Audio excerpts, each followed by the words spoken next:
नमस्कार, स्वागत है आप सभी का डीडी न्यूज़ पर। आप देख रहे हैं मिड डे प्राइम। मैं हूं रमा त्यागी। अगले 1 घंटे में हम बात करेंगे देश भर की बड़ी खबरों की, बताएंगे दुनिया भर में कौन कौन सी खबरों पर है सबकी नज़र, क्या चल रहा है खेल और अर्थ जगत में, और कुछ झलके फिल्म, कला और संस्कृति के क्षेत्र से भी। लेकिन सबसे पहले हम देखेंगे बड़ी खबरें। हम बात करेंगे भगवान बिरसा मुंडा की जनजातीय गौरव दिवस की, और ये गौरव दिवस किस तरह से एनडीए की प्राथमिकता में ये बन गया है जनजातीय विकास, और क्या कुछ कहा प्रधानमंत्री ने। तो शुरुआत कर लेते हैं हेडलाइंस के साथ। प्रधानमंत्री नरेंद्र मोदी आज जनजातीय गौरव दिवस मनाने के लिए बिहार के जम्मू पहुंचे। आज से भगवान बिरसा मुंडा की 150वीं जयंती वर्ष समारोह की शुरुआत की। प्रधानमंत्री ने जनजातीय समुदायों के लिए 6,600 करोड़ रुपए की विभिन्न परियोजनाओं का उद्घाटन और शिलान्यास किया। साथ ही 150 रुपए का स्मारक सिक्के और 5 रुपए के डाक टिकट का भी विमोचन प्रधानमंत्री द्वारा किया गया। केंद्रीय गृह मंत्री अमित शाह आज दिल्ली के सराय काले खान अंतर्राज्यीय बस अड्डे के पास स्थित बांसेरा उद्यान में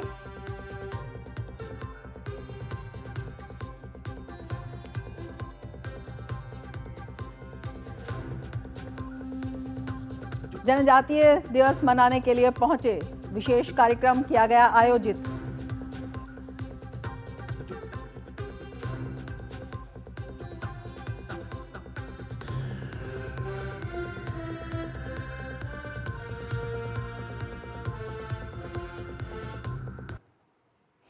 और अब लेंगे समाचार विस्तार से। केंद्रीय गृह मंत्री अमित शाह आज दिल्ली के सराय काले खान अंतर्राज्यीय बस अड्डे के पास स्थित बांसेरा उद्यान में जनजातीय गौरव दिवस के अवसर पर भगवान बिरसा मुंडा की भव्य प्रतिमा का उन्होंने अनावरण किया। इस दौरान गृह मंत्री ने कहा कि देश भगवान बिरसा मुंडा का आभारी है और उनके स्वतंत्रता और धर्मांतरण के खिलाफ के आंदोलन के लिए भी देश उनका ऋणी रहेगा। साथ ही उन्होंने कहा कि कांग्रेस का बजट आदिवासी समाज के लिए आखिरी 28,000 करोड़ था, जबकि मोदी सरकार के आने के बाद बजट 28,000 करोड़ की जगह 1,33,000 करोड़ रुपए हो गया। इसके साथ ही सराय काले खान चौराहा का नाम अब से बिरसा मुंडा चौराहा के नाम से जाना जाएगा।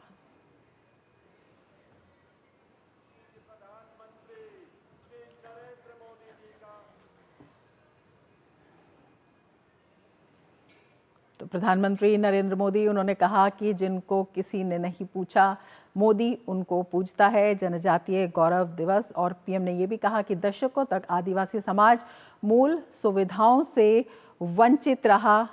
एनडीए सरकार ने पुरानी सरकारों की सोच को बदला है। जो किसी ने नहीं सोचा वो एनडीए सरकार ने किया है। और प्रधानमंत्री ने यह भी कहा कि जो जनजातीय इलाके हैं, जो ज़िले हैं, उन्हें आकांक्षी ज़िले घोषित किया गया। आदिवासी कल्याण एनडीए सरकार की लगातार प्राथमिकता में रहा है। लगातार कदम उठाए गए हैं। करीब 80,000 करोड़ रुपए आदिवासी गांव में लगाए जाएंगे। प्रधानमंत्री ने अपने संबोधन में कहा, उन्होंने कहा कि पहले केवल एक सेंट्रल ट्राइबल यूनिवर्सिटी थी, लेकिन इसकी संख्या भी बढ़ाई गई। बीते 10 साल में 2 सेंट्रल ट्राइबल यूनिवर्सिटी बनी और लगातार आदिवासी कल्याण के लिए कार्य किया जा रहा है। मातृभाषा में परीक्षा के लिए भी एनडीए सरकार ने विकल्प दिए। प्रधानमंत्री ने तमाम बातों की घोषणा की और ये भी बताया कि सिकल सेल एनीमिया से निपटने के लिए अभियान चलाया गया। तो आदिवासियों के चौतरफा विकास के लिए तत्पर है एनडीए सरकार। साथ ही आदिवासी जिलों में बिरसा मुंडा जनजातीय गौरव उपवन भी बनेंगे, इस बात की भी घोषणा की उन्होंने। और ये भी कहा कि इनमें सैकड़ों पेड़ लगाए जाएंगे। उन्होंने ये भी कहा कि हम मिलकर आदिवासी समाज की परंपराओं को सहेजेंगे। तो परंपराओं को सहेजने की बात कही, आदिवासी विकास की बात कही। और प्रधानमंत्री ने बताया कि किस तरह से ये जो कल्याण है सरकार की लगातार प्राथमिकता में है। केंद्रीय गृह मंत्री अमित शाह आज दिल्ली के सराय काले खान अंतर्राज्यीय बस अड्डे के पास स्थित बांसेरा उद्यान में जनजातीय गौरव दिवस के अवसर पर भगवान बिरसा मुंडा की भव्य प्रतिमा का आज उन्होंने वहां पर अनावरण किया। इस दौरान गृह मंत्री ने कहा कि देश भगवान बिरसा मुंडा का आभारी है और उनकी स्वतंत्रता और धर्मांतरण के खिलाफ के आंदोलन के लिए भी देश उनका ऋणी रहेगा। साथ ही उन्होंने कहा कि कांग्रेस का बजट आदिवासी समाज के लिए आखिरी 28,000 करोड़ था, जबकि मोदी सरकार के आने के बाद बजट 28,000 करोड़ की जगह 1,33,000 करोड़ रुपया हो गया। इसके साथ ही सराय काले खां चौराहे का नाम अब से बिरसा मुंडा चौराहे के नाम से जाना जाएगा।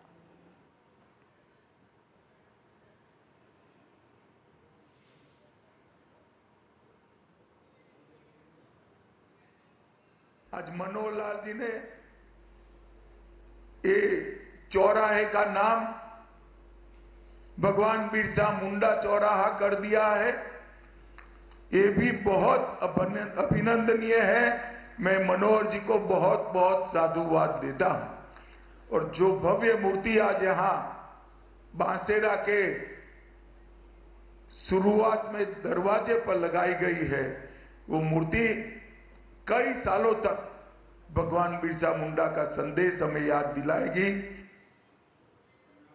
जनजातीय गौरव के लिए नरेंद्र मोदी सरकार ने ढेर सारे काम, 75 साल की आजादी में पहली बार किसी आदिवासी को राष्ट्रपति बनने का मौका नरेंद्र मोदी सरकार ने।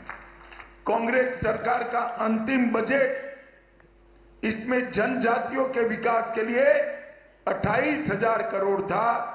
मोदी जी के अंतिम बजट 24-25 में 28,000 करोड़ की जगह 1,33,000 करोड़ रुपया आदिवासी विकास के लिए। तो भगवान बिरसा मुंडा की 150वीं जयंती है। आज देश भर में कार्यक्रम आयोजित किए जा रहे हैं और इस मौके पर भी प्रधानमंत्री ने एक बड़े कार्यक्रम में हिस्सा लिया और प्रधानमंत्री ने इस मौके पर कहा कि जनजातीय समाज के उत्थान के लिए, उनके कल्याण के लिए सरकार प्रतिबद्ध है। लगातार इसके लिए कदम उठाए जा रहे हैं और तमाम ऐसे कदम उठाए जा रहे हैं जिससे कि मुख्य धारा में उन्हें जोड़ा जा चुके, जो लोग वंचित थे उनके लिए काम किया जा सके, जिन्हें बरसों से अपने हक नहीं मिले थे, जिन्हें वर्षों से सम्मान नहीं मिला था, जिन्हें वर्षों से वो चीज़ें नहीं मिली थी जो देश के अन्य लोगों को मिल रही थी, उनके लिए वो व्यवस्था की जाए और उसी के लिए तमाम नीति योजनाएं बनाई गई और तमाम कदम उठाए गए। और इन कदमों में शामिल है जो चहुमुखी विकास है और उसी को लेकर उन्होंने कई घोषणाएं भी की और उन्होंने ये भी कहा कि 304 नए छात्रावासों की स्वीकृति दी गई है। साथ ही सिकल सेल उन्मूलन के लिए कदम उठाए गए हैं। 10 एकलव्य आदर्श आवासीय विद्यालय जो हैं उनकी भी उन्होंने बात की और 2 जनजातीय अनुसंधान केंद्रों की भी उन्होंने बात की। प्रधानमंत्री ने ये भी कहा कि लगातार जो है जनजातीय हैं उनका जो विकास है प्रधानमंत्री की प्राथमिकता में है और उन्होंने ये कहा कि ये एनडीए ही सरकार है जिन्होंने देश को पहली आदिवासी राष्ट्रपति दी। राष्ट्रपति द्रौपदी मुर्मू का उन्होंने जिक्र किया और उन्होंने ये भी कहा कि आशय यही है कि लगातार जो है वंचित जिस तरह से ये समाज रहा है उन्हें मुख्य धारा में लाया जाए और उन्हें मुख्य धारा में लाकर तमाम वो सम्मान, वो सुविधाएं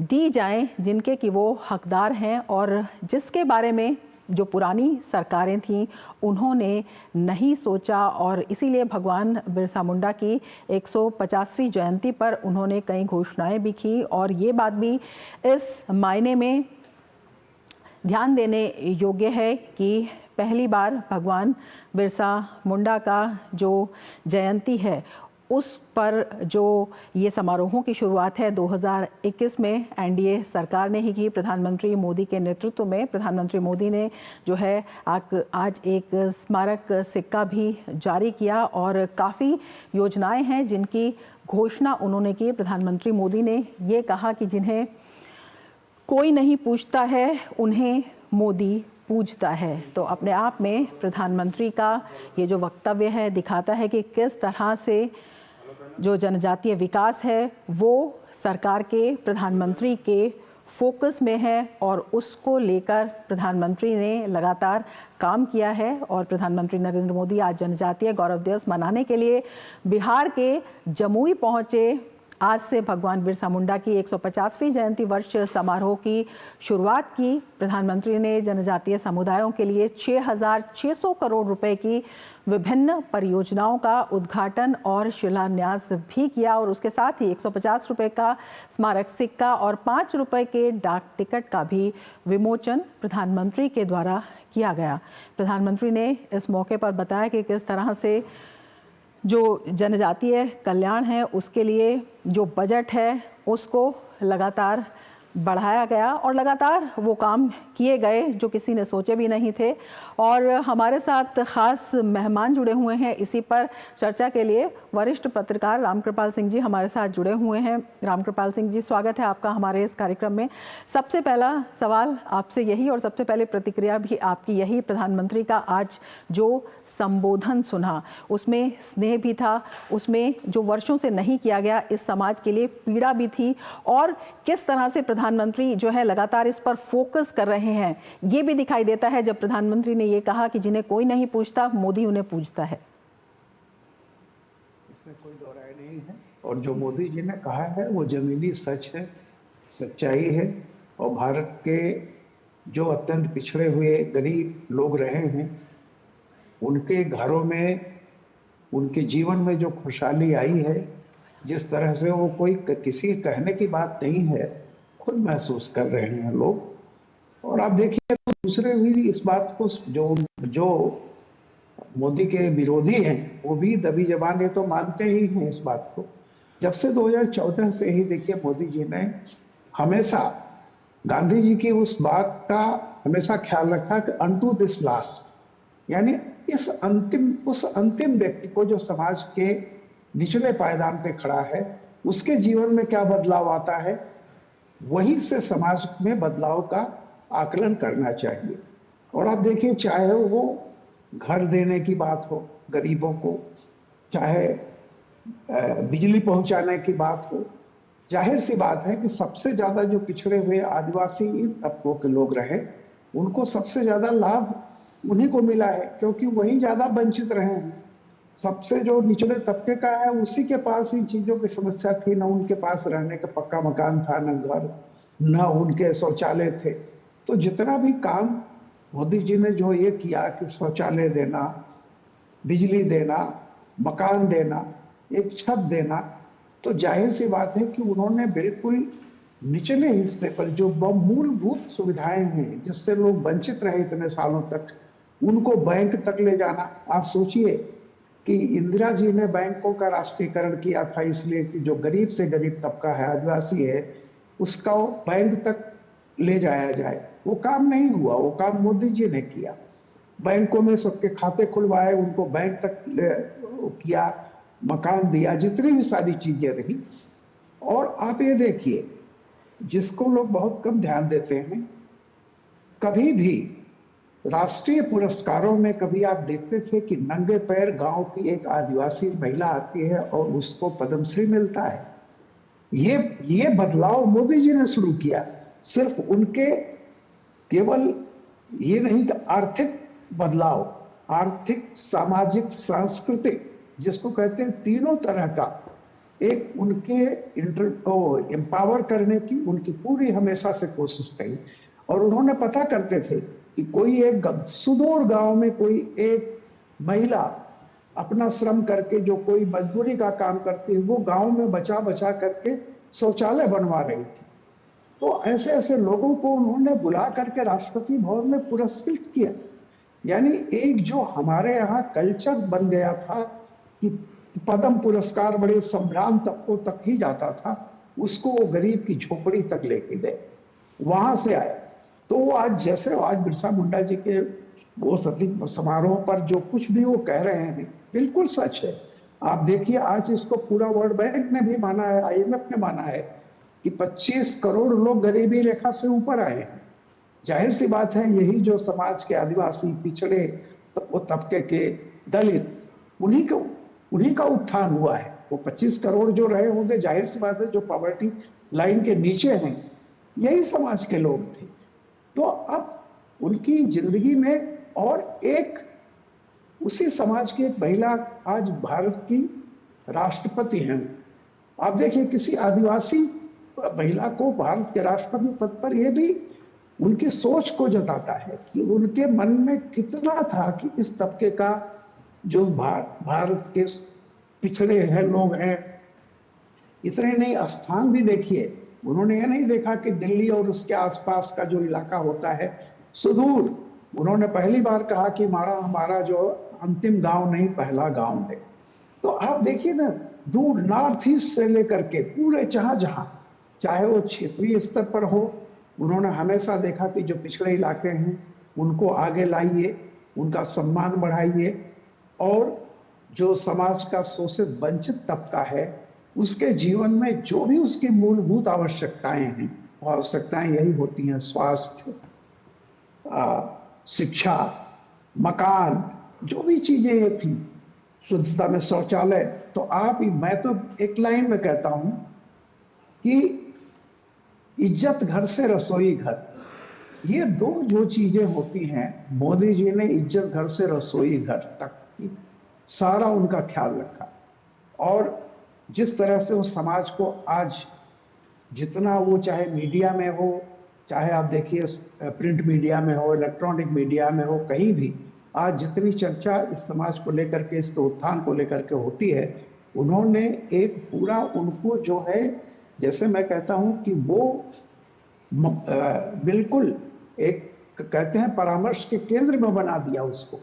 तो ये बहुत बड़ी सफलता है। और निश्चित तौर पर मैं कहूँगा कि पिछले 10-11 सालों में जितना इस समाज के लिए किया गया है, आगे भी किया जाता रहेगा। जैसा मोदी जी ने कहा है कि जिनको भी जो बच गए हैं, जिनके घर नहीं हैं, उनको भी वो घर देंगे, बिजली देंगे, किचन होगा, सब कुछ होगा, शौचालय से लेकर, जैसे मैंने कहा, इज्जत घर से लेकर के आप रसोई घर तक। जी बिल्कुल। रामकृपाल जी, ये भी आपसे जानना चाहेंगे, जिस तरह से आपने एक सोच का जिक्र किया, क्योंकि सोच से ही तमाम जो नीति नियम है वो निकलते हैं और उन्हें आगे बढ़ाया जाता है। ये सोच दिखाई दी 2021 में, जब बिरसा मुंडा की जयंती को जनजातीय गौरव दिवस के रूप में मनाया जाना शुरू किया गया। न केवल ये शुरुआत की गई, बल्कि उनका योगदान क्या रहा, जनजातीय समाज का योगदान हमारे आज़ादी के आंदोलन से लेकर उसके बाद जो है लगातार के जितने भी समय काल आए हैं उनमें किस तरह का है और कितना अहम है, ये बताना, इसके प्रति अवेयरनेस, ये कितना बड़ा कदम? बहुत बड़ा कदम। देखिए, गांधी जी एक बात कहते थे कि जहां दुर्भिक्ष होता है वहां सांस्कृतिक विकास नहीं होता। लेकिन अगर आप देखिए कि जो जमीन से जुड़े रहे, उन लोगों ने जो संघर्ष किया आजादी के लिए, उसे बिरसा मुंडा जी का नाम, तो मतलब एक तरह से वो जो उनका बलिदान, जो उनका त्याग रहा, तो आप सोचिए, अपने अधिकारों के लिए, अपने हक के लिए, अपनी जमीन के लिए, अपने देश के लिए, अपने समाज के लिए जिन लोगों ने कुर्बानियां दी, उनमें सबसे ज्यादा वो आदिवासी समाज रहा है, जो जिनको कि बड़े संभ्रांत लोगों के को याद किया जाता है इतिहास में, फलाना पार्टी और ढकाना लोगों ने किया, ठीक है, वो एक अलग। लेकिन जो मूलतः अपनी जमीन, अपने एक कहते हैं स्वाभिमान, अपनी अस्मिता की लड़ाई जिन लोगों ने लड़ी, वो हमारे ही भाई, आदिवासी भाइयों ने हर जगह पे जहां भी देखिए उनके नाम हैं आज। और उनको जो मुख्य धारा में लाना, विमर्श की मुख्य धारा में लाना, और जिनका जो सम्मान मिलना चाहिए था, ड्यू था, उसको सम्मान देना, और आज उनका प्रतिनिधित्व करना। और सबसे बड़ी चीज ये होती है कि हम लोग कई बार करते करते सिर्फ आर्थिक विकास को पैमाना बना लेते हैं। मोदी जी का अगर आप देखिए तो आर्थिक, सांस्कृतिक, सामाजिक, ये कहते हैं इसका जो एम्पावरमेंट का उनकी थ्योरी रही है कि बिल्कुल उनको मुख्य धारा में ही नहीं लाना है। मुख्य धारा में उनको बराबर, चाहे वो सांस्कृतिक चेतना हो, चाहे सामाजिक चेतना हो, और आर्थिक रूप से भी। और जाहिर सी बात है कि जब आर्थिक रूप से ही आप इस लायक होते हैं, जैसा गांधी जी ने कहा था कि दुर्भिक्ष को खत्म करना है, तभी सांस्कृतिक विकास होता है। तो ये अगर आप देखेंगे तो मोदी जी ने बहुत कुछ किया है। और आने वाला समय हमेशा एक होता है कि जब समय बीतेगा, सचमुच उसका मूल्यांकन जब किया जाएगा कि इस 10 वर्षों में कैसे उन्होंने समाज के उन वंचित तबकों को लाए करके खड़ा किया। और जब आज अंतर्राष्ट्रीय संस्थाएं भी इस बात को मानती हैं कि 25 करोड़ लोगों को गरीबी रेखा से बाहर निकाला है। 25 करोड़ तो कई देशों की आबादी नहीं है।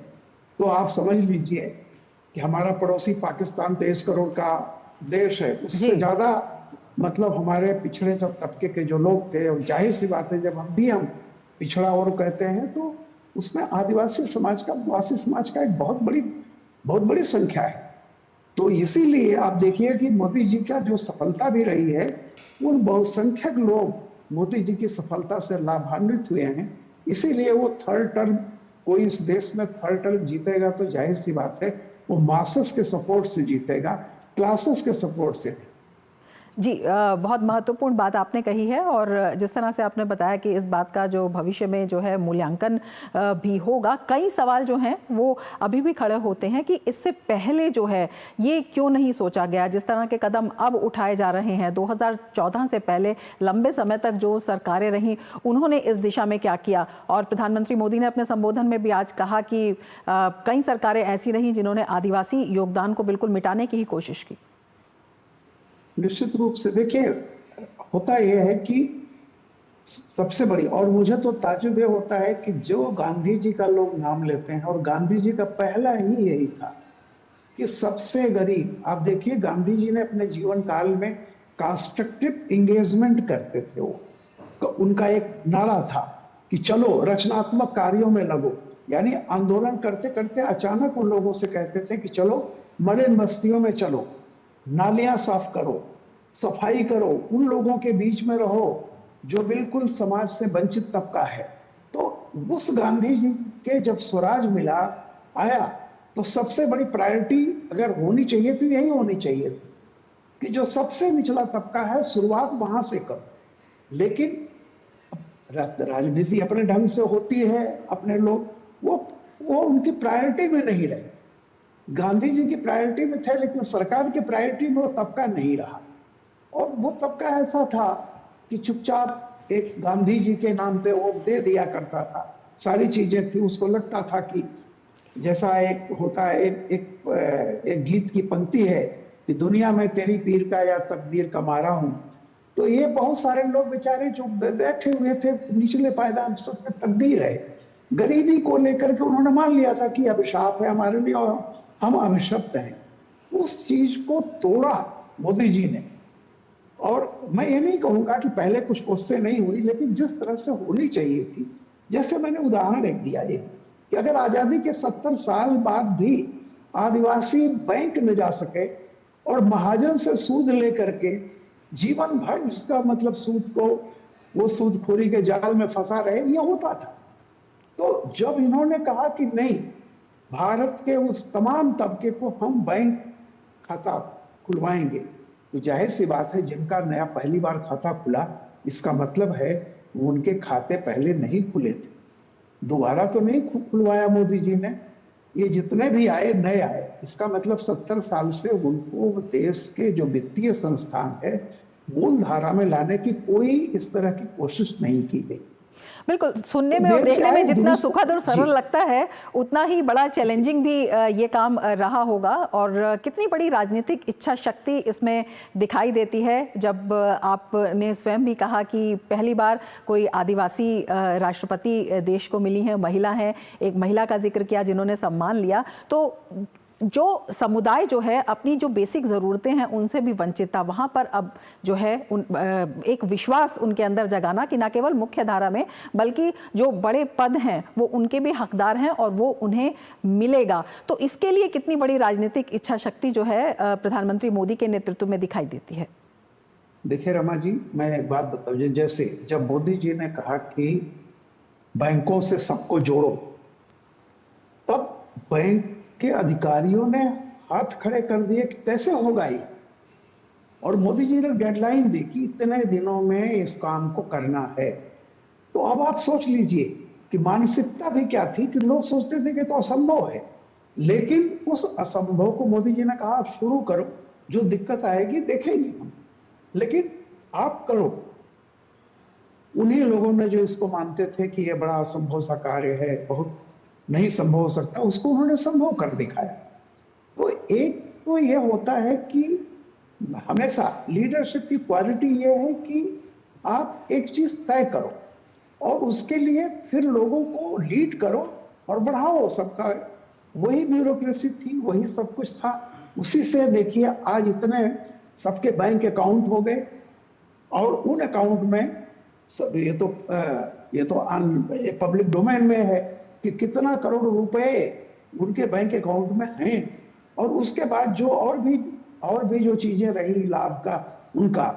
और मैं वही कहता हूं कि कोई इस चीज को तो बाकी आप विचार से असहमत हो सकते हैं, लेकिन जो तथ्य है, जो समाज में जो कर दिया गया है, उसको तो डिनाई नहीं कर सकते। इतने करोड़ मकान दिए गए हैं, इसमें तो कोई डिनाई नहीं कर सकता कि झूठ है। लोगों के घरों में शौचालय लगे हैं, इज्जत घर गए हैं, ये तो कोई झूठ नहीं कह सकता। तो सबसे बड़ी बात ये होती है कि एक विजनरी जो ये विजन लेता है कि हम ऐसा करेंगे। और जब इंदिरा जी ने इसके लिए राष्ट्रीयकरण किया था 70s में, तो कैसे क्यों नहीं हुआ अब तक, ये सवाल तो होगा। बैंकों का राष्ट्रीयकरण, पीपल्स की समाप्ति और गरीबी हटाओ का नारा तो इंदिरा जी ने दिया था। तो बैंकों का राष्ट्रीयकरण किया क्यों था? इसीलिए कि आम जनता बैंक के दरवाजे तक पहुंच सके। और अगर मान लीजिए करोड़ों करोड़ों लोग, 70 करोड़ 80 करोड़ लोग बैंक के दरवाजे तक पहुंचे ही नहीं, तो ये तो सरकारों का फेल्योर रहा ना। आदर्श आपने बनाया लेकिन इम्प्लीमेंट कहीं ना कहीं वो विजन और वो इच्छा शक्ति जो अब दिखाई दे रही है उसकी कमी रही। और अब एक विश्वास दिखाई देता है जब प्रधानमंत्री कहीं पर भी जाते हैं, क्योंकि जो काम वो कहते हैं और वो करके दिखाते हैं वो ज़मीन पर जो है उतर कर दिखाई देता है। और यही एक जो कनेक्ट है लोगों के बीच में उनका दिखाई भी देता है। और यही जो है एक विश्वास है जो लोगों का अब वो दिखाई दे रहा है ज़मीन पर भी, हर जगह भी। रामकृपाल जी, बहुत शुक्रिया हमसे जुड़ने के लिए और तमाम विषय पर बातचीत के लिए। और मिड डे प्राइम में यहाँ पर लेंगे एक ब्रेक, आप देखते रहिए डीडी न्यूज़। बढ़िया है, क्यों है? प्राकृतिक हल्दी, मिर्ची, धनिया। नहीं, मिर्ची, धनिया, हल्दी, MDH।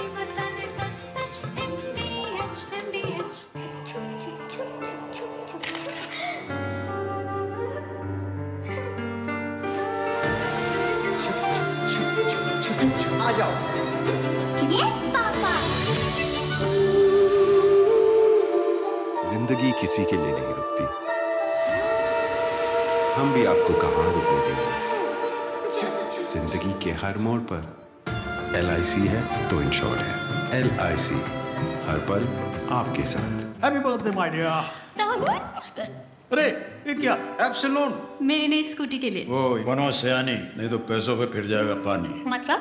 सुनो, ऑनलाइन लर्निंग ऐप्स को जांच परख कर RBI अधिकृत बैंक NBFC से ही आप लोन लीजिए। और अधिकृत ऐप्स या जान लोगों से निजी जानकारी शेयर करना यानी धोखा। दादू बन गई सियानी। गिफ्ट नहीं कौन किया? RBI कहता है इनसे सुनिए। जानकार बनिए, सतर्क रहिए। MDH का किचन किंग किचन में हो तो हम सब कुछ बना सकते हैं। बैंगन का भरता, आलू गोभी, भिंडी मसाला और भी बहुत कुछ। MDH। ब्रेक के बाद फिर से आपका स्वागत है। आगे बढ़ते हैं खबरों में। कॉल ऑफ जस्टिस ट्रस्ट ने अपनी फैक्ट फाइंडिंग रिपोर्ट में प्रतिष्ठित जामिया मिलिया इस्लामिया विश्वविद्यालय में गैर मुसलमानों के साथ भेदभाव और मतांतरण के दबाव के गंभीर आरोप लगाए हैं। आगे की कार्रवाई के लिए रिपोर्ट गृह राज्य मंत्री नित्यानंद राय, शिक्षा मंत्रालय और दिल्ली के उपराज्यपाल VK सक्सेना को सौंपी गई है। जामिया विश्वविद्यालय में गैर मुस्लिम कर्मियों, शिक्षकों और विद्यार्थियों से भेदभाव को लेकर एक रिपोर्ट गृह मंत्रालय और शिक्षा मंत्रालय को सौंपी गई है। NGO कॉल फॉर जस्टिस की तरफ से जामिया के विद्यार्थियों और कुछ कर्मियों की शिकायत के बाद एक कमेटी गठित की गई थी। दिल्ली हाईकोर्ट के रिटायर्ड जस्टिस SN धिंगरा की अगुवाई में गठित 6 सदस्यीय फैक्ट फाइंडिंग समिति ने 100 पन्ने की अपनी रिपोर्ट में कई अहम बातों का जिक्र किया है। समिति ने अपनी रिपोर्ट में बताया है कि जामिया विश्वविद्यालय में गैर मुस्लिम छात्र छात्राओं, प्रोफेसरों, कर्मियों पर धर्म बदलने यानी इस्लाम स्वीकार करने का अप्रत्यक्ष तौर पर दबाव बनाया जाता है। हिंदू शिक्षकों और कर्मियों को कई तरह से परेशान किया जाता है। महिला शिक्षकों और कर्मियों पर कई तरह के दबाव बनाए जाते हैं, यहां तक कि उनसे विश्वविद्यालय के ही किसी मुस्लिम शिक्षक और कर्मी के साथ शादी करने को लेकर भी अप्रत्यक्ष तौर पर दबाव दिया जाता है। your promotions are stalled, they are not given, your junior Muslim professors are made senior to you, your increments are stopped.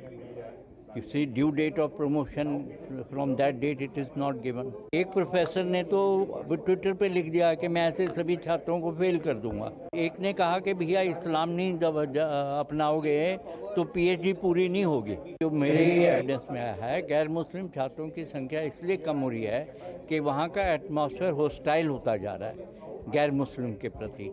कई तो शेड्यूल ट्राइब छात्र, एक प्रोफेसर ने बताया कि बहुत से शेड्यूल ट्राइब छात्र जो हैं एडमिशन लेके छोड़ जाते हैं। समिति की रिपोर्ट के मुताबिक हिंदू शिक्षकों के प्रमोशन रोकने के प्रयास किए जाते हैं। उन्हें तरह तरह के हथकंडों के जरिए परेशान किया जाता है। समिति कहती है कि गैर मुस्लिम छात्र छात्राओं को कई तरह के भेदभाव का सामना करना पड़ता है। कैंपस के अंदर लव जिहाद को बढ़ावा देने के लिए भी कुछ मुस्लिम अतिवादी संगठन सहयोग कर रहे हैं। यहाँ तक कि हिंदू छात्र छात्राओं को हिंदू त्योहार मनाने पर प्रताड़ित किया जाता है। जो मुस्लिम छात्र इन त्योहारों को देख रहे होते हैं उन्हें भी परेशान किया जाता है। लव जिहाद को बढ़ावा देने के लिए कई मुस्लिम अतिवादी संगठन परिसर के बेहद निकट सक्रिय हैं। इसके बारे में जो कमेटी के चेयरमैन हैं उन्होंने बड़े विस्तार से बताया है। इसमें जो रिपोर्ट बताई गई है किस प्रकार से डिस्क्रिमिनेशन, हैरेसमेंट और कन्वर्जन के प्रयास किए जा रहे थे। इसमें ये भी बताया गया है कि किस प्रकार से जो नॉन मुस्लिम स्टूडेंट्स की संख्या बराबर घटती जा रही है, जो कि आप अनुमान लगा सकते हैं कि कितना होना चाहिए नॉर्मल केस में, वो घट के अब 10% करीब हो गया है। और इसमें ये भी बताया गया किस प्रकार से एंटी नेशनल और एंटी सोशल एक्टिविटीज़ ये जो चल रही हैं उसके बारे में बताया गया। तथ्य खोजी समिति ने अपनी रिपोर्ट में पाया कि लगभग हर गवाह ने जेएमआई में गैर मुसलमानों के साथ भेदभाव और गैर मुसलमानों के खिलाफ पक्षपात के बारे में गवाही दी, चाहे गैर मुस्लिम छात्र हों या शिक्षण संकाय का सदस्य। गौरतलब है कि हाल ही में जामिया परिसर में दीपावली के दौरान हिंदू छात्राओं द्वारा रंगोली बनाने पर खासा विवाद हुआ था। इसके साथ ही कई मीडिया रिपोर्ट भी समय समय पर गैर मुस्लिम छात्रों और शिक्षकों के साथ भेदभाव की खबरें प्रकाशित करती रही हैं। ऐसे में इस फैक्ट फाइंडिंग रिपोर्ट के आने के बाद ये सवाल और भी बड़ा हो जाता है। शैलेंद्र मिश्र, डीडी न्यूज, दिल्ली। तो फैक्ट फाइंडिंग कमेटी की रिपोर्ट में हुए हैं कई अहम खुलासे और बेहद संवेदनशील हैं ये। इसी के बारे में और बात करने के लिए हमारे साथ फैक्ट फाइंडिंग कमेटी के सदस्य SN श्रीवास्तव इस वक्त जुड़े हुए हैं। श्रीवास्तव जी, आपका बहुत स्वागत है हमारे इस कार्यक्रम में। और सबसे पहले आपसे यही जानना चाहेंगे, ये जो बड़े खुलासे हुए हैं ये अपने आप में किस तरह की मानसिकता को दिखाते हैं? क्या क्या रिपोर्ट में कहा गया है और किस तरह से इसकी पुष्टि भी की गई है? ये बहुत हैरानी की बात है कि दिल्ली में रह कर के एक प्रीमियर यूनिवर्सिटी में इस प्रकार की हैरेसमेंट, डिस्क्रिमिनेशन और कन्वर्जन के प्रयास किए जा रहे हैं। और बड़े ऐसा मैंने कभी पहले सुना नहीं और या ना देखा कि किस प्रकार से दबाव डाल करके कन्वर्जन की कोशिश करे। अगर कन्वर्जन हो जाने के बाद तो फिर उनकी जो प्रोग्रेशन होती है वो अच्छी तरह से आगे बढ़ता है। लेकिन अगर कन्वर्जन का प्रयास विफल हो जाता है तो उस पर कई प्रकार की हरासमेंट और डिस्क्रिमिनेशन की जाती है। उससे जैसे एक केस में हमें स्टेटमेंट में आया कि 24 घंटे की जो टीचिंग फैकल्टी की जो ड्यूटी होती है 24 पीरियड्स का, उसके बजाय उसके 38 पीरियड्स की ड्यूटी इसके लगा दी गई है। कईयों में ये भी देखा गया कि किसी ने डेपुटेशन जाना चाहता था तो उसके नॉर्मल कोर्स में एप्लीकेशन फॉरवर्ड कर दी जाती है, लेकिन वैसे जो हिंदू या वहाँ पे जो माइनॉरिटी स्टूडेंट्स हैं उनके एप्लीकेशन को फॉरवर्ड नहीं की जाती है। इस प्रकार की चीज़ें हमारे को मिला। बड़ी हैरानी की बात है कि ये सब सारा दिल्ली में हो रहा है। बिल्कुल। श्रीवास्तव जी, आपसे ये भी जानना चाहेंगे, करीब 27 लोगों की इसमें गवाही की बात कही गई है और 100 जो बिंदु हैं उसकी ये रिपोर्ट है अपने आप में। ये जो रिपोर्ट तैयार की गई इसमें क्या क्या आधार रहा, क्या क्या उन लोगों ने कहा, कहाँ से जो वो लोग थे संबंधित हैं?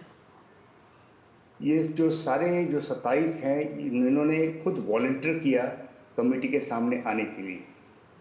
इसमें टीचिंग और नॉन टीचिंग फैकल्टी के हैं और दूसरा जो एक्स स्टूडेंट्स हैं और जो फिलहाल जो स्टूडेंट्स हैं उनकी वे भी इसमें 27 में शामिल हैं। तो इनसे बातचीत की गई है और ये खुद वॉलंटियर करके हमारी कमेटी के सामने आए और इन्होंने बड़े खुलासे से बताया किस प्रकार से वहाँ पे खासकर जो हिंदू लोग हैं उनमें जो लेडीज़ हैं और जो SC/ST कम्युनिटी के हैं उनको किस प्रकार से प्रताड़ित की जाती है। बिल्कुल, तो इसके पीछे जो धर्मांतरण है वही जो मकसद है साफ तौर पर समझ में आता है। श्रीवास्तव जी, क्या कुछ कहना था उन लोगों का? एक केस में जो हमारा विटनेस है जिसको हमने कॉन्फिडेंशियल रखा है ताकि उसको बाद में उसको परेशान ना किया जाए, उसका कहना था कि वो एमएड की स्टूडेंट थी मास्टर ऑफ एजुकेशन में, और जब उससे कहा गया कि वो शादी कर ले वो एक वहाँ पे जो मुस्लिम फैकल्टी के स्टाफ्स के साथ जब उसने मना कर दिया तो उसके जो नंबर ऑफ पीरियड्स जो मैंने बताया कि 38 कर दिए गए। उसके बाद में इसके पहले ये शादीशुदा थी, उसके हस्बैंड की डेथ हो गया, तो इसको साफ साफ कहा गया कि अगर तुम कन्वर्ट नहीं करोगी और शादी नहीं करोगी तो तुम्हारा एमएड कोर्स कभी कंप्लीट होगा ही नहीं। तो इस तरीके से इस महिला को परेशान किया गया। इससे जूनियर जो एमएड कोर्स करने वाले जिसकी एलिजिबिलिटी भी नहीं थी पीएचडी कोर्स में एनरोल होने का, या एलिजिबिलिटी भी नहीं थी कि वो असिस्टेंट प्रोफेसर बन जाए, लेकिन उसे असिस्टेंट प्रोफेसर बना दिया गया क्योंकि वो मुस्लिम समुदाय का। बिल्कुल, लव जिहाद की भी रिपोर्ट में बात की गई है श्रीवास्तव जी। लव जिहाद क्या, इसमें फोर्स जिहाद एक तरह से कहेंगे हम इसको। वहाँ पे तो लव जिहाद में तो संबंध बनाने की बात है, यहाँ तो जबरदस्ती की जा रही थी। इसमें यह भी कहा गया कि अगर तुम धर्मांतरण न करो और शादी न करो तो तुम्हारे के साथ एक जघन अपराध हो जाएगा। आप समझ सकती हैं, कहा गया उसको कि तुम्हारे साथ रेप होगा। तो इस प्रकार की थ्रेट्स कुछ जो फीमेल आई थी, जो विटनेस हमारे हैं, उनका ये कहना था। तो एक तरह से कह सकते हैं कि पूरे डर के साए में और एक दबाव के तहत वहां पर ये पूरी प्रक्रिया चल रही थी। ये भी पता लग पाया है कि इसकी शुरुआत कब से हुई, कब से ये सब चल रहा था? जो हम लोगों ने 27 स्टूडेंट्स एंड फैकल्टी मेंबर से बात किया, वे अभी फिलहाल हाल में ही उनका या तो चले गए या वहाँ हैं।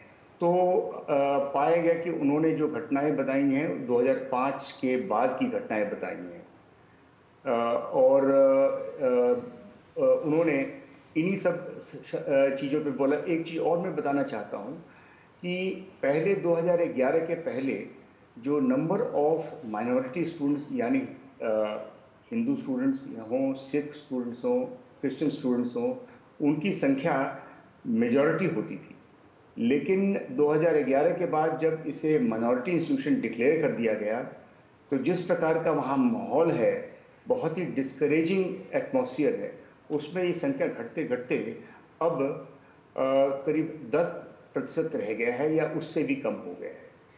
तो ये इसी वजह से, और जिस तरह से ये पूरी प्रताड़ना की उन्होंने बात कही है, शिकायतें भी इस बारे में की जाती थी?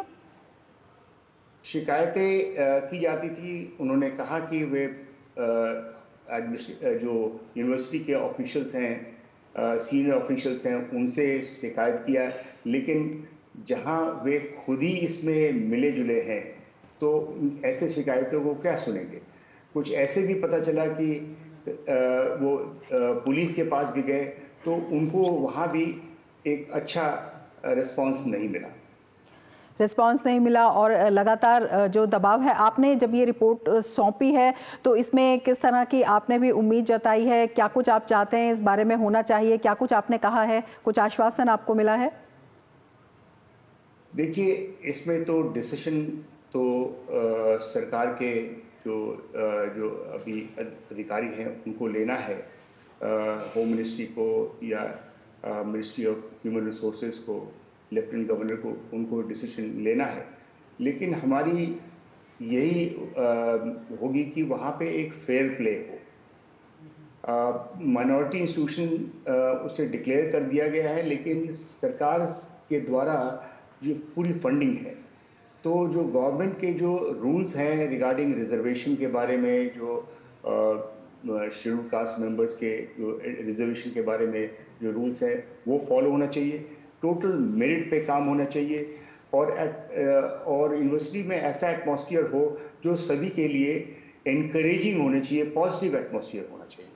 बिल्कुल, शिक्षा का मंदिर कहा जाते हैं विद्यालय और यूनिवर्सिटी, और वहाँ पर इस तरह के कृत्य होना अपने आप में बड़े सवाल भी उठाता है और बेहद संवेदनशील भी है। बहुत शुक्रिया श्रीवास्तव जी हमसे जुड़ने के लिए और इतनी महत्वपूर्ण जानकारी साझा करने के लिए। तो फैक्ट फाइंडिंग कमेटी ने कई गंभीर खुलासे किए हैं और अपने आप में ये बेहद चिंता का विषय है जिस तरह से वहाँ पर जो गैर मुस्लिम छात्र थे उनके साथ जो भेदभाव लगातार किया जा रहा था, जिस तरह से उनको उत्पीड़न किया जा रहा था, जिस तरह से कन्वर्जन का दबाव रिपोर्ट के मुताबिक उसमें डाला जा रहा था, वो अपने आप में कई सवाल खड़े करता है। आगे बढ़ेंगे, राजधानी दिल्ली की वायु गुणवत्ता की बात करते हैं जो कि बहुत ख़राब श्रेणी से गंभीर श्रेणी में चली गई है।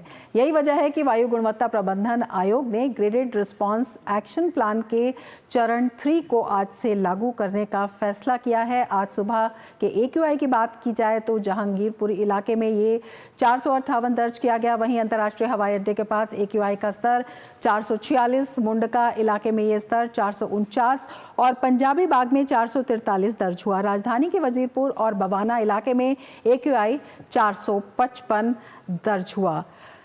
तो लगातार दिल्ली में सांस लेना होता जा रहा है मुश्किल। AQI का स्तर जो है 450 के पार हो गया है। अपने आप में ये भी बेहद चिंता का विषय लगातार बनता जा रहा है। और ज़्यादा जानकारी के लिए हमारे संवाददाता अमरेंद्र गुप्ता दिल्ली के इंडिया गेट से हमारे साथ इस वक्त जुड़े हुए हैं। जी अमरेंद्र, लगातार जो है दिल्ली में सांस लेना दूभर होता जा रहा है और एक गैस चैम्बर में जिसे कह सकते हैं तब्दील जो है दिल्ली होती जा रही है। क्या कुछ जानकारी इस वक्त आपके पास है जो इसका गंभीरता का चरण है वो भी बढ़ गया है?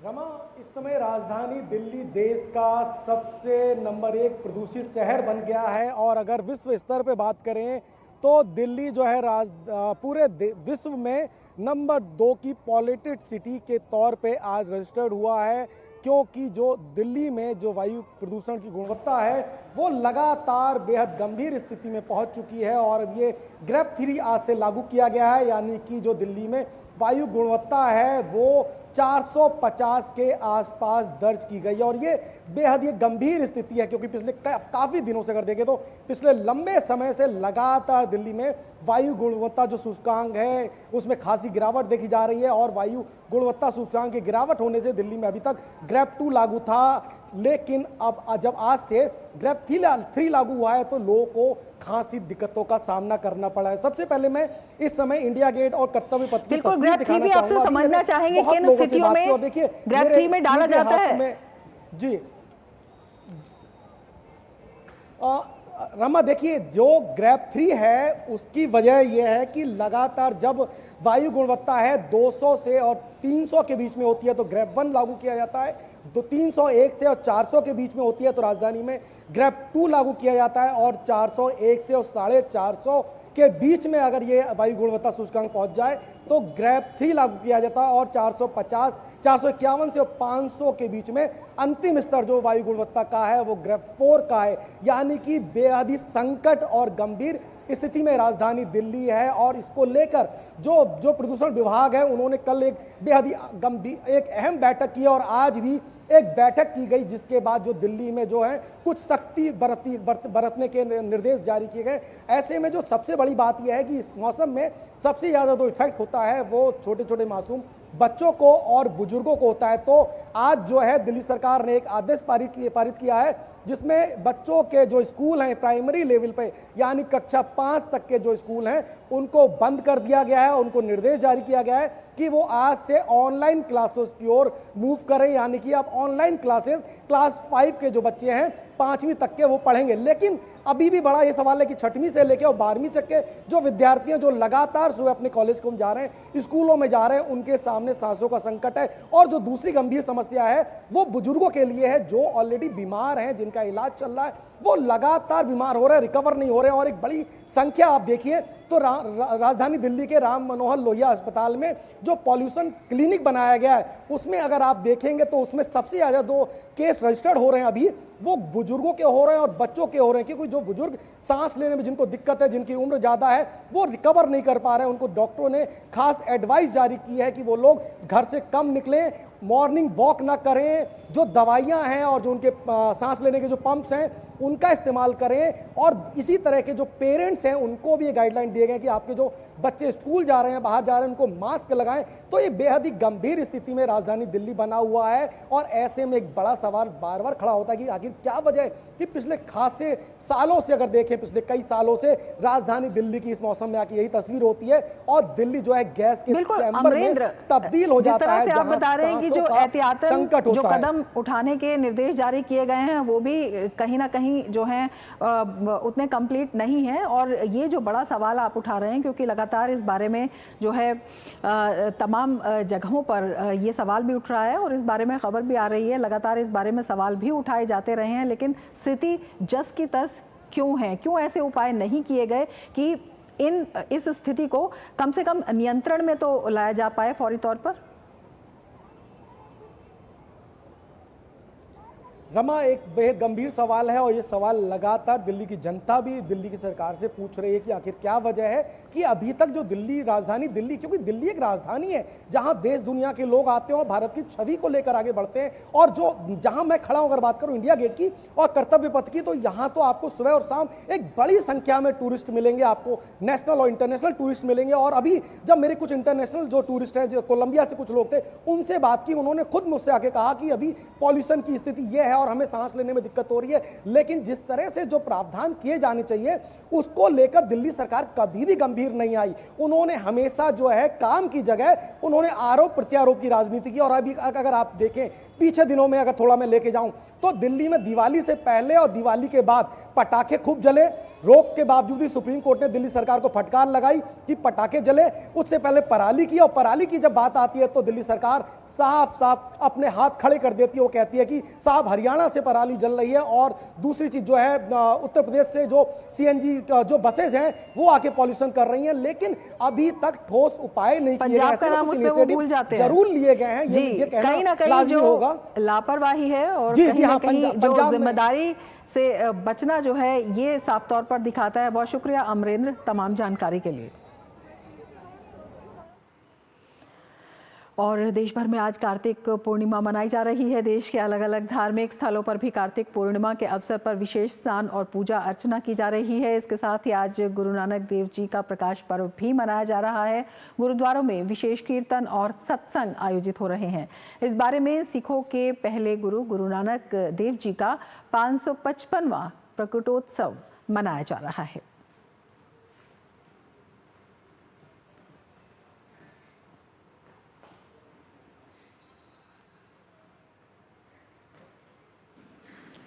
तो गुरु नानक देव जी का 555वां प्रकटोत्सव देश भर में मनाया जा रहा है। प्रकाश पर्व के रूप में ये मनाया जाता है।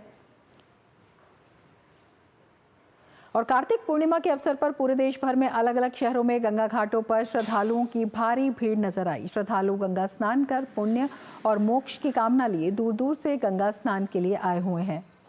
हम आप तक सरयू, गंगा, नर्मदा, वाराणसी, हरिद्वार और जबलपुर की ये सीधी तस्वीरें साझा कर रहे हैं।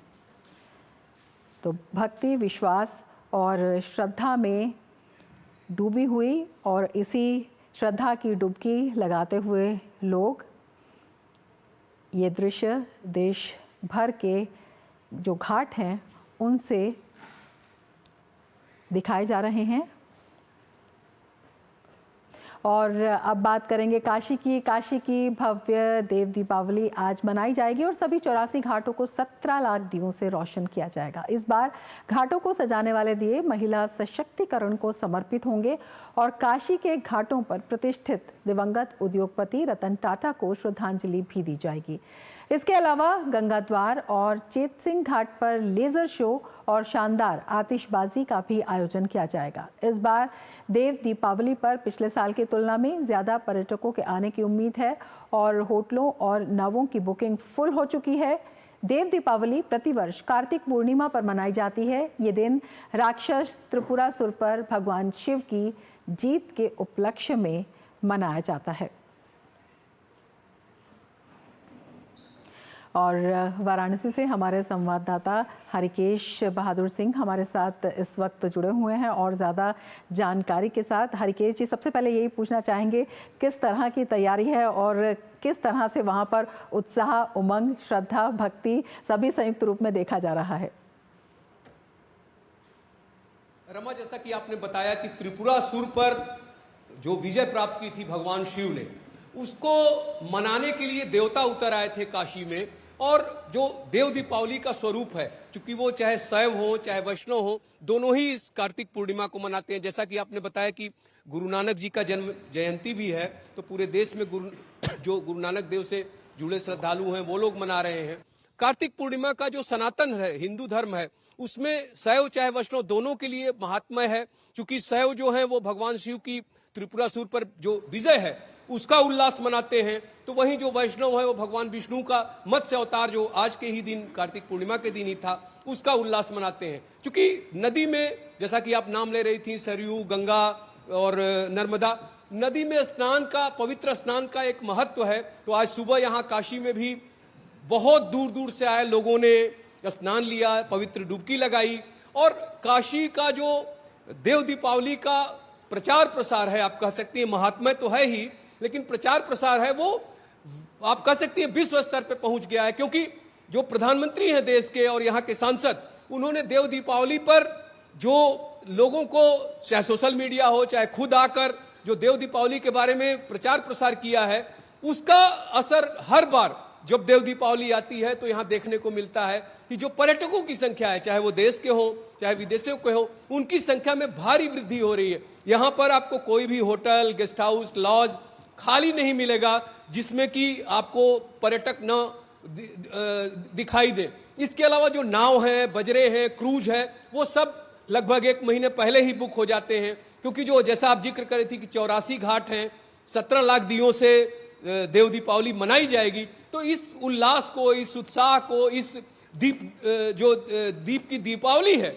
इन सब को देखने के लिए लोग नाव का प्रयोग करते हैं, बजड़े का प्रयोग करते हैं, क्रूज का प्रयोग करते हैं। और एक बात मैं और कहना चाहूंगा कि जो घाट के उस पार जो दूसरा तरफ है, उस तरफ भी दीप सजाए जाएंगे और पूरी व्यवस्था की गई है। जैसा कि आप कह रही थी कि चेतसिंह जो किला है, चेतसिंह घाट है, वहां पर जो है लाइट एंड साउंड शो के माध्यम से पिछली बार भी दिखाया गया था कि किस तरह से देव दीपावली मनाई जाती है, किस लिए मनाई जाती है, इसकी महत्ता क्या है, ये वहां पर चेतसिंह घाट पे बताया जाएगा। और पिछली बार कई देशों के प्रतिनिधि क्रूज पर पूरे जो 84 घाट हैं उन पर चल रही देव दीपावली को उन्होंने देखा था। इस बार एक विशेष आयोजन नमो घाट पर किया जा रहा है, जिसमें कि हमारे देश के उपराष्ट्रपति यहाँ पर आएंगे, मुख्य अतिथि होंगे, केंद्रीय मंत्री हरदीप सिंह पुरी भी होंगे, उत्तर प्रदेश के मुख्यमंत्री योगी आदित्यनाथ और कई उत्तर प्रदेश के कैबिनेट मंत्री भी यहाँ पे रहेंगे। जो कार्यक्रम है, सांस्कृतिक कार्यक्रम पहले नमो घाट पे होगा और उसके बाद क्रूज पर जो और कुछ विदेशी मेहमान भी आ रहे हैं, तो देव दीपावली का दर्शन करेंगे, देखेंगे। और गंगा आरती जो घाट पर होती है उसकी भी एक विशेष महत्ता है, उसको भी लोग देखेंगे अपने आंखों से। और सबसे बड़ी बात है कि गंगा के उस पार इस पिछली बार भी भव्य आतिशबाजी का आयोजन किया गया था और इस बार भी भव्य आतिशबाजी का आयोजन होना है। बहुत शुक्रिया हरिकेश जी, और आपसे फिर जुड़ेंगे इस भव्य और दिव्य जो नज़ारा है उसे देखने के लिए। बहुत शुक्रिया हमसे जुड़ने के लिए। और अब वक्त है खेल की खबरों का। और खेल की खबरों के साथ गौरव हमारे साथ जुड़ चुके हैं। गौरव, क्या कुछ खास खेल की खबरों में आज? शुक्रिया रमा। और खेल की खबरों की शुरुआत करेंगे भारत और दक्षिण अफ्रीका के बीच T20 सीरीज का चौथा मुकाबला आज जोहानिसबर्ग में खेला जाएगा। 4 मैचों की T20 सीरीज में फिलहाल भारत जो है वो 2-1 से आगे है। अब सीरीज पर कब्जा करने के लिए भारत को आज का मुकाबला जीतना होगा, जबकि वहीं दक्षिण अफ्रीका की कोशिश रहेगी कि वो आज का मैच जीतकर सीरीज को ड्रॉ पर खत्म करे। और दक्षिण अफ्रीका की टीम T20 सीरीज के आखिरी और निर्णायक मुकाबले में आज आमने सामने होगी। फिलहाल टीम इंडिया 4 मैचों की T20 सीरीज में 2-1 से आगे है और अब टीम की नजर तीसरी जीत के साथ सीरीज पर कब्जा जमाने पर है। अब तक खेले गए तीनों मैचों की बात करें तो सीरीज का पहला मैच 61 रन से भारत के नाम रहा था, जबकि दूसरे मुकाबले में दक्षिण अफ्रीका को 3 विकेट से रोमांचक जीत मिली। इसके बाद खेले गए तीसरे मैच को भारत ने 11 रन से जीतने में सफलता हासिल की। भारत और दक्षिण अफ्रीका के बीच अब तक के रिकॉर्ड की बात करें तो दोनों टीमों के बीच अब तक 30 T20 मुकाबले खेले गए हैं, जिसमें 17 मैच भारत के नाम रहे, जबकि 12 मैचों में दक्षिण अफ्रीका को जीत मिली। वहीं एक मैच बेनतीजा रहा। दोनों टीमें इस साल खेले गए T20 विश्व कप के फाइनल में भी भिड़ी थीं, जिसमें भारत को जीत मिली। ऐसे में आंकड़ों के मुताबिक T20 फॉर्मेट में भारत का पलड़ा भारी नजर आता है। सीरीज के निर्णायक मुकाबले को जीतने में टीम इंडिया कोई कसर नहीं छोड़ना चाहेगी। ऐसे में टीम को भारतीय गेंदबाजों वरुण चक्रवर्ती, रवि बिश्नोई और अर्शदीप सिंह से खासा उम्मीद रहेगी। वहीं ऑलराउंडर तिलक वर्मा के साथ साथ अभिषेक शर्मा और संजू सैमसन जैसे बल्लेबाज टीम इंडिया के लिए उपयोगी साबित हो सकते हैं। बहरहाल अब सीरीज पर कब्जा करने के लिए भारत को आज का मुकाबला हर हाल में जीतना होगा। वहीं दक्षिण अफ्रीका की कोशिश जीत के साथ सीरीज को ड्रॉ करने पर होगी। Sports desk, DD news. वहीं बात कर लेते हैं क्रिकेट के बाद अब हॉकी की, जहां एशियन चैंपियंस ट्रॉफी महिला हॉकी प्रतियोगिता में भारतीय टीम अब शनिवार को चीन से भिड़ेगी। इससे पहले गुरुवार को टीम का दमदार प्रदर्शन देखने को मिला। टीम ने अपने तीसरे मुकाबले में थाईलैंड की टीम को 13-0 से हरा दिया। ये प्रतियोगिता में भारत की लगातार तीसरी जीत भी रही। इस जीत के साथ ही भारतीय टीम ने सेमीफाइनल में जगह बना ली। सेमीफाइनल में पहुंचने वाली भारतीय टीम दूसरी टीम है। इससे पहले चीन भी सेमीफाइनल में पहुंच चुका है। भारत की ओर से दीपिका ने मैच में 5 गोल किए। इस प्रतियोगिता में भारतीय टीम की कप्तानी सलीमा टेटे कर रही हैं और उनके नेतृत्व में टीम लगातार अच्छा प्रदर्शन कर रही है। थाईलैंड के खिलाफ मैच में भारत ने 8 फील्ड गोल जबकि 5 गोल पेनल्टी कॉर्नर के जरिए किए।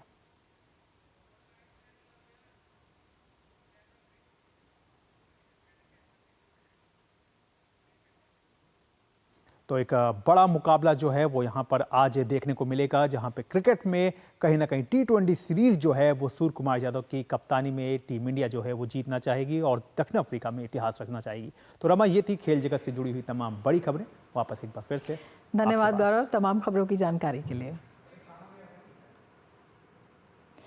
और अब आगे बढ़ते हैं खबरों में। श्रीलंका के संसदीय चुनाव में राष्ट्रपति अनुराकुमारा दिसानायके के नेतृत्व वाली सत्तारूढ़ गठबंधन नेशनल पीपल्स पावर ने 2/3 बहुमत हासिल करके एक शानदार जीत हासिल की है। एनपीपी ने अब तक घोषित 196 सीटों के परिणामों में से 141 सीटें जीत ली हैं। 29 सीटों का अभी नतीजा नहीं आया है। साजिद प्रेमदासा के नेतृत्व वाली मुख्य विपक्षी पार्टी समागी जन बालवेगिया 35 सीटें हासिल कर दूसरे स्थान पर है, जबकि गाई तमिल अरासू कडची ने 7 सीटें हासिल की हैं।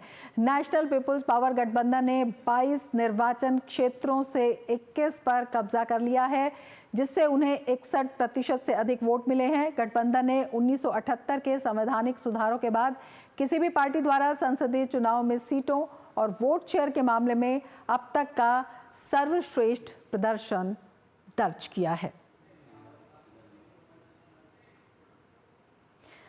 और खबरों की दुनिया से जुड़े रहने के लिए अब DD न्यूज़ की खबरें और updates YouTube, Facebook, Twitter, Instagram और हमारी वेबसाइट्स पर भी उपलब्ध हैं।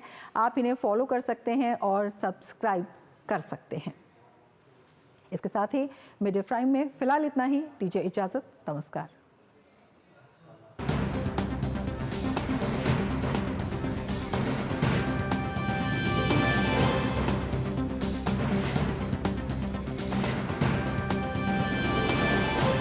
मिड डे प्राइम के प्रायोजक थे बढ़िया है, शुद्ध है। MDH मिर्ची, धनिया, हल्दी, असली मसाले, सच सच। MDH।